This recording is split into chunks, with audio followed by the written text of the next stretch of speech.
على أهل البدع والأهواء، أهل البدع العقائدية وأهل البدع السياسية.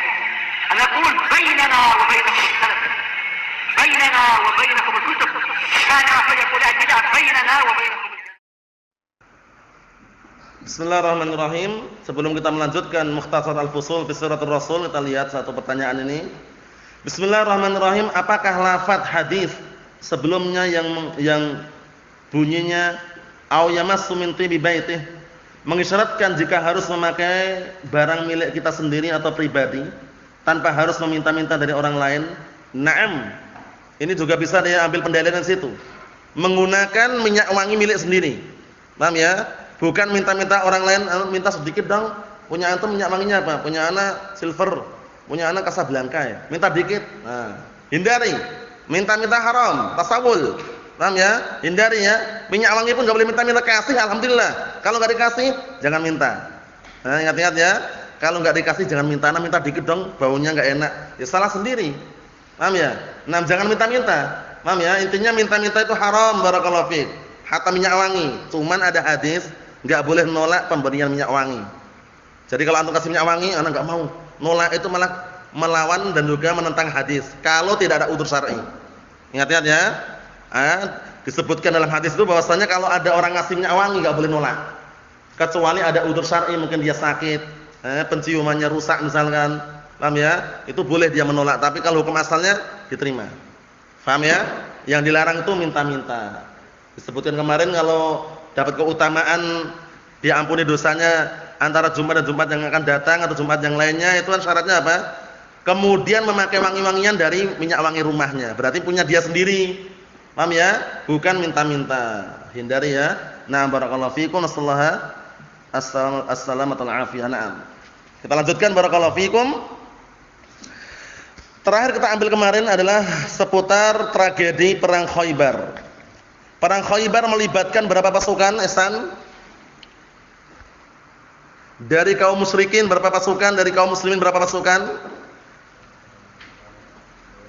6. Dari pasukan orang-orang Yahud Khaybar 10.000. Dari kaum muslimin berapa? Kurang lebihnya 1.400 atau 1.600 pasukan. Kemenangan di tangan siapa? Kaum muslimin. Paham ya? Terjadi pada tahun berapa? Bulan apa? Bulan Muharram tahun 7 Hijriah. Apakah ada kisah yang mengharukan pada peperangan tersebut? Ada kisah yang mengharukan enggak? Apa? Mengharukan atau menyedihkan kisahnya? Labas, ayo dibantu. Ada kisah yang menyedihkan enggak situ? Perang Khaybar.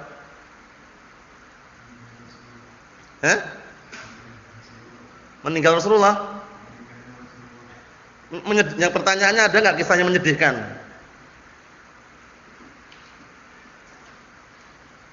Ada?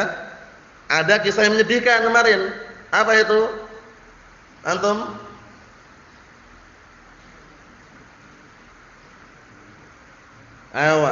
Rasulullah diberi sate kambing oleh seorang wanita Yahudiyah. Siapa perempuan tersebut namanya? Antum? Zainab bintul Harits. Zainab bintul Harits. Suaminya siapa namanya? Siapa? Salam bin Mishkam. Paham ya? Kurang ajar ngasih sepotong daging kambing.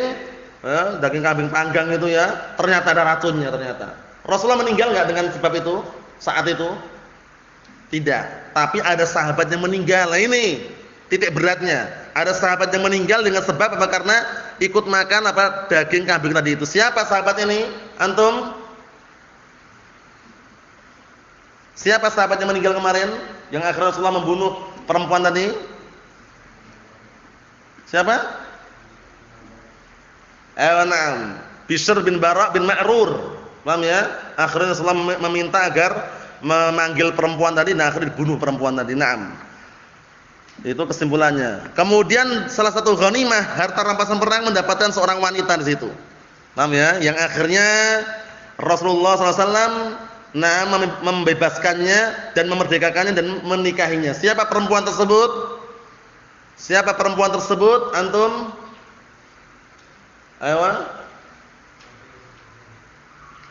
Safiyah bintu Huyai. Safiyah bintu Huyai ya. Naam. Kita lanjutkan. Qala al-mu'allif asbahullah wa qadima 'ala an-nabi sallallahu alaihi wasallam fi ghazwati Khaibar ba'da faraghihim min al-qital Ja'far bin Abi Thalib.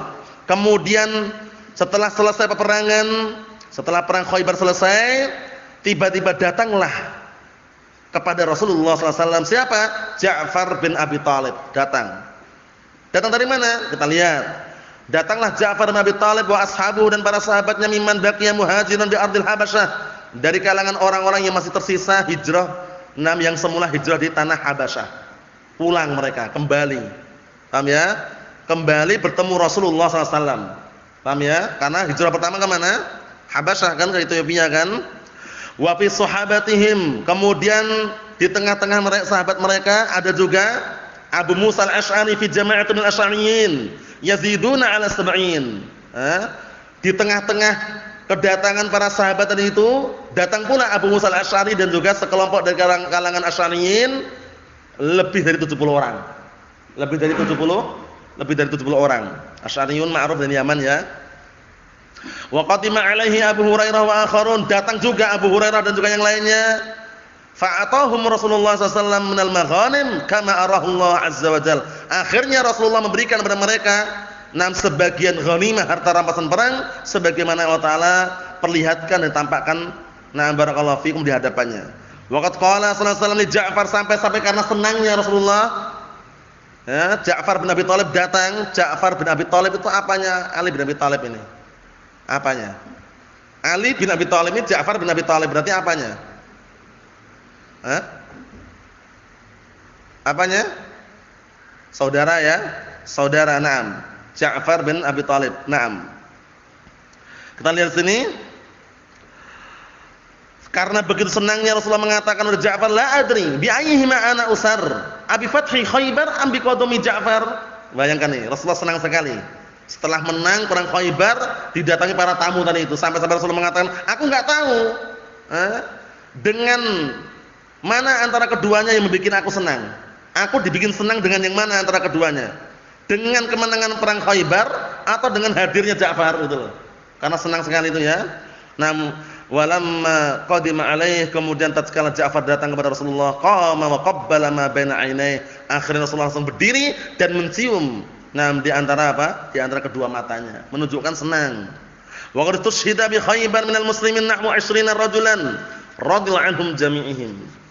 Dan sungguh di perang Khaibar tersebut dari kalangan kaum muslimin yang meninggal mati syahid itu kurang lebihnya 20 orang. Antum lihat di belakang itu ya, 20 orang yang meninggal dari kalangan kaum muslimin. Berikutnya Fathu Fadak. Kemenangan perang dikenal dengan apa? Fathu Fadakin. Walamma balagha ahla Fadakin ma fa'ala Rasulullah sallallahu alaihi wasallam bi ahli Khaibar ba'athu ilaihi yatlubuna sulha fa'ajabahum fakanat mimma lam yujib al-muslimin alaih bi khailin wal rikab. Masyaallah. Tatkala Rasulullah sallallahu alaihi wasallam perbuatan yang dilakukan kepada penduduk Khaibar, orang Yahud Khaibar, dikepung kan kemarin, dikepung akhirnya mereka kalah kan. Nah, kabar ini sampai kepada penduduk Fadak. Langsung mereka mengutus utusan minta damai, bayangkan. Belum diperang ini. Baru dengar kabar langsung mereka mengutus utusan ngajak damai. Rasulullah SAW memenuhi permintaan tersebut, damai. Dan ini termasuk salah satu tragedi yang kaum muslimin tidak perlu payah-payah. Paham ya? Tidak perlu barakallahu fikum menggunakan kuda, tidak pula melakukan perjalanan. Maksudnya apa? Lewat tenang, aman. Karena mereka sendiri belum diperangi dan minta damai duluan. Paham ya? Seperti itu. Yang terakhir, Fathu Wadil Qura. Kemenangan lembah, namanya lembah Al-Qura, Wadil Qura. Wa raja'a ila al-Madinah ala Wadil Qura faftatahahu wa qila innahu qatala fi wallahu alam. Kemudian Rasulullah pulang ke Madinah melalui wadi namanya Wadil Qura, akhirnya diberikan kemenangan. Ada juga yang mengatakan sempat perang sebentar. Kesimpulannya kemenangan terus berlangsung sampai beliau sampai ke Madinah setelah perang Khaybar. Nah, barakallahu fikum. Adapun umratul qada insyaallah pada pertemuan yang akan datang. Walhamdulillahirabbil alamin.